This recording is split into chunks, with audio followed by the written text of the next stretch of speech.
Hello dear friend, आज हम आपको किसले के कुछ ऑब्जेक्टिव को मैं सेलेक्ट किया हूं जो आपके बिहार बोर्ड मैट्रिक इम्तिहान के लिए बहुत ही ज़्यादा महत्वपूर्ण रहेगा। इसलिए आपसे गुजारिश है कि आप पूरा वीडियो को देखिए और आपका जितने भी मन में डाउट है सब क्लियर हो जाएगा। तो चलिए हम वीडियो को शुरू करते हैं। हमारा पहला प्रश्न है, मेले में सम्मी ने क्या खरीदा? तो इन्होंने खंजरी खरीदा था, इसलिए ऑप्शन नंबर डी इनका सही होगा। क्वेश्चन नंबर 2 में चलते हैं। बनावट या रचना की दृष्टि से शब्द के कितने भेद हैं? तो शब्द के पहला भेद है रूढ़, दूसरा यौगिक है और तीसरा योग रूढ़ है, चौथा क्या है? इनमें से सभी। तो इसलिए इसका डी होगा। प्रश्न नंबर 3 में चलते हैं। कर्मवीर पर्वतों को काट कर क्या बना देता है?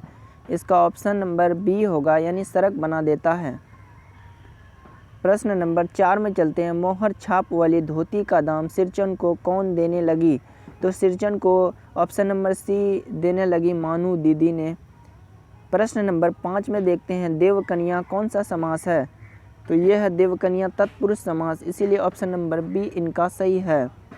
प्रश्न नंबर 6 में चलते हैं। मैं स्त्री वध नहीं करूँगा, यह पंक्ति किसने कही? यह पंक्ति कही थी ऑप्शन नंबर डी, यानी अशोक ने कही थी। प्रश्न नंबर 7 में चलते हैं। तू जिंदा है तो डैश कविता में किसके सर कुचल कर हम साथ चलेंगे? तो इसका ऑप्शन नंबर सी होगा, यानी मुसीबत के सर। प्रश्न नंबर 8 में चलते हैं। मुट्ठी गर्म करना, यानी ऑप्शन ए होगा, यानी रिश्वत लेना देना। प्रश्न नंबर 9 में चलते हैं। बाल गोविंद भगत किनके गीतों को गाते थे? ये गाते थे ऑप्शन ए, यानी कबीर अर्थात साहब के गीतों को गाते थे। प्रश्न नंबर 10 में देखते हैं। हुंडरू का झरना की ऊंचाई कितनी है? तो इनकी ऊंचाई है ऑप्शन बी 243 फीट। प्रश्न नंबर 11 में चलते हैं। बिहारी किस काल के श्रृंगारिक कवि थे? ये थे ऑप्शन बी सी, यानी रीति काल के कवि थे। प्रश्न नंबर 12 में चलते हैं। लेखक के अनुसार निंदा की माँ है, यह ईर्ष्या, ऑप्शन ए, यानी ईर्ष्या इनका राइट आंसर है। प्रश्न नंबर 13 में चलते हैं। खुशबू रचते हैं हाथ कविता के रचयिता कौन है? तो इनका रचयिता ऑप्शन बी, यानी अरुण कमल है। प्रश्न नंबर 14 में देखते हैं। गुड़िया पढ़कर लिखकर क्या बनना चाहती थी? ये ऑप्शन सी, यानी अध्यापिका बनना चाहती थी। प्रश्न 15 में बढ़ते हैं। पुरानी तलवार कब चमक उठी? तो ये चमक उठी थी सन 57 में, यानी ऑप्शन सी इनका सही है। प्रश्न नंबर 16 में देखते हैं। लेखक बेनरब बनारसी की क्या इच्छा होती है? इनकी इच्छा होती है कि बीमार पड़ने की इच्छा होती है, इसलिए ऑप्शन इनका ए सही है। प्रश्न नंबर 17 में देखते हैं। सुदामा के पैर कैसे धुल गया?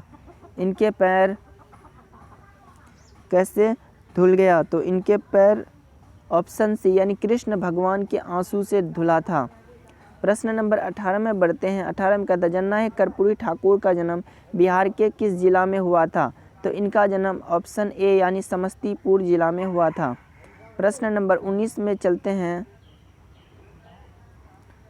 19 में कहता है। कवि के अनुसार पीपल के पत्ते का आकार है?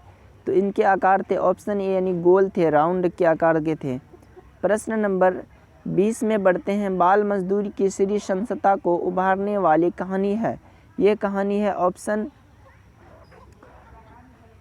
बी, यानी खेमा की कहानी है, जो कसारा के होटल में कार्य करता था। प्रश्न नंबर 11 में चलते हैं। कदम किस जिले की रहने वाली थी? ये थी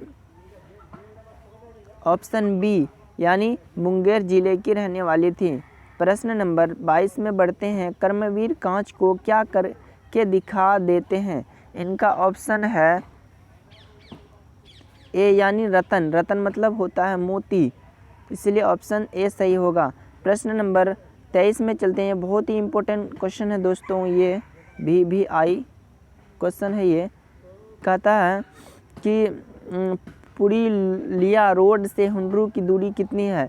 इनकी दूरी है 13, यानी 13 मील इसका राइट आंसर है। प्रश्न नंबर 24 में चलते हैं। बिहार के अनुसार मनुष्य किसके बना बड़ा नहीं बन सकता? किसके बिना बड़ा नहीं बन सकता? तो ये भी बहुत इम्पोर्टेंट प्रश्न है, इसीलिए ऑप्शन इनका सी होगा, यानी गुण के बिना इंसान बड़ा नहीं हो सकता। दोस्तों वीडियो आपको कैसी लग रही है? अगर अच्छी लग रही है तो वीडियो को लाइक कीजिए। अभी तक मेरे चैनल को सब्सक्राइब नहीं किए हैं तो प्लीज़ सब्सक्राइब कर दीजिए। लास्ट सवाल देखते हैं, सिरचन जाति के क्या था? तो ये सिरचन जाति के क्या था? ऑप्शन इसका डी होगा, यानी कारीगर था। शुक्रिया दोस्तों।